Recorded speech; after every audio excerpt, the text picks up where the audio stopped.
Hi, I'm Lisa Anne Holt, a master's prepared registered nurse with over 30 years of executive healthcare leadership experience. I'm here today to read to you the first chapter of my book, 6 Impossible Things Before Breakfast, Creating a Culture of Yes in Your Healthcare Organization. We'll start with the introduction. How can you inspire your team members and boost productivity at the same time? Can you create a positive work culture without turning your work environment into a three-ring circus? Being a healthcare leader is hard. Keeping everyone happy and safe is a really big deal. Sleepless nights, stressful, long days. Sometimes it feels impossible to juggle so many competing demands. Patient safety and quality, financial goals, staffing issues, keeping up with rules and regulations, constant change. But it isn't impossible. I have spent over 30 years transforming struggling organizations. As a nurse executive, I understand the challenges for healthcare leadership. In this book, I share some of my secrets for creating a positive and vibrant work culture. Drawing inspiration from author Lewis Carroll, I believe that nothing is impossible. You too can build a culture of yes that helps you meet and exceed all goals.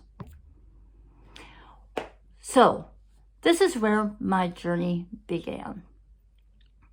You have cancer. A feeling of icy cold numbness washed over my body. The doctor's lips were moving, and he seemed to be saying more, but I couldn't hear anything. How could I have cancer? In my mouth? I never smoked. How could that even be? Most people with cancer in their mouth were old men who had smoked for decades. I was a 35-year-old mother of 2, a healthcare executive who had just launched her own business a few months ago. I didn't have time for this. I left the doctor's appointment with a laundry list of tasks that I had to finish before surgery. I couldn't even imagine what it was going to be like to have one half of my tongue cut out. Still numb, I walked to the car in a complete daze. How was I going to tell the kids? The next few days were a whirlwind. I had only a short amount of time to tie up loose ends at home between countless doctor's visits. I paid all the bills ahead of time, so my husband didn't have to worry about doing that. I met with my business partner, and we came up with a plan to keep the new business afloat in my absence. I renewed my Florida nursing license. Well, my neck biopsy turned out to be positive. My surgeon added a neck dissection to take out the cancer that had spread throughout the entire left side of my neck. I met with a speech therapist to start planning for how I would relearn how to talk minus one half of a tongue. She told me it was very likely that my voice would be completely different when I woke up from surgery. I went home from that visit and I recorded my voice for my children in case I never regained my ability to talk. A real possibility. At the very least, at least there would be a record of what I sounded like before surgery. 2 weeks flew by, and I found myself walking into MD Anderson Cancer Center in Orlando, Florida. My hand shook as I signed consent forms. I had to have surgery to save my life, but this surgery was going to change my life. And this was only the beginning. The plan was to send the tumor and the lymph nodes to the lab for analysis. The results of that would tell the oncologist what to do next. It is a T2N2M0 squamous cell carcinoma. Well, that wasn't good news. Stage 4 head and neck cancer did not have very good outcomes. I had around a 3 to 5% chance that I would survive past the next 5 years. The good news was that I was young, 35 years old, and in good health, other than the fact that I had a deadly form of cancer. The oncologist came up with a plan to kill every cancer cell floating around in my body. Here's the catch. The treatment would also kill a whole bunch of good, healthy cells in the process. The side effects? Brutal, of course. Extreme pain in my mouth that would make it agonizing to eat or drink. I would need another surgery to put in a feeding tube before starting chemo and radiation. I refused. Somehow that seemed horrible. I was overweight at the time, and I could afford to lose weight. The doctors let that recommendation go, for a few months anyway. I had no idea that I could even lose 100 pounds in a few months, but I did. It was shocking to see myself in reflections in windows as I went to my daily radiation treatments. I didn't recognize myself. I looked like a walking skeleton. It wasn't a pretty sight. The doctors brought up the subject of the feeding tube again, and this time I was so weak I no longer could fight. I felt such a sense of failure the day I went in for another surgery to have a tube stuck inside of my stomach. For some reason, it felt so important to fight to avoid that surgery. The thought of having a tube sticking out of me for who knows how long seemed, well, it seemed impossible. Months and months went by after radiation and chemo ended. I remained bedbound as I recovered from the effects of the radiation. Interacting with any other human being made me nauseous, and I would start throwing up. The gastric tube I had resisted for so long seemed useless. The instant I poured liquid nutrition through it into my body, I threw it right back up. My children tiptoed around outside of the room. They didn't want to make me any sicker than I already was. I planned my funeral. I decided on a green funeral. Bury my body in a linen shroud under a majestic tree. That's what I told my husband. No embalming fluid, that's bad for the environment. Okay, well, that all sounds pretty good. How would my body get to the burial site several hundred miles away? Well, put me in the trunk and drive? Thinking back now, I realize how ludicrous my plan was, but it sure was a romantic vision. I had made peace with the idea that at 35 years old, my life was over.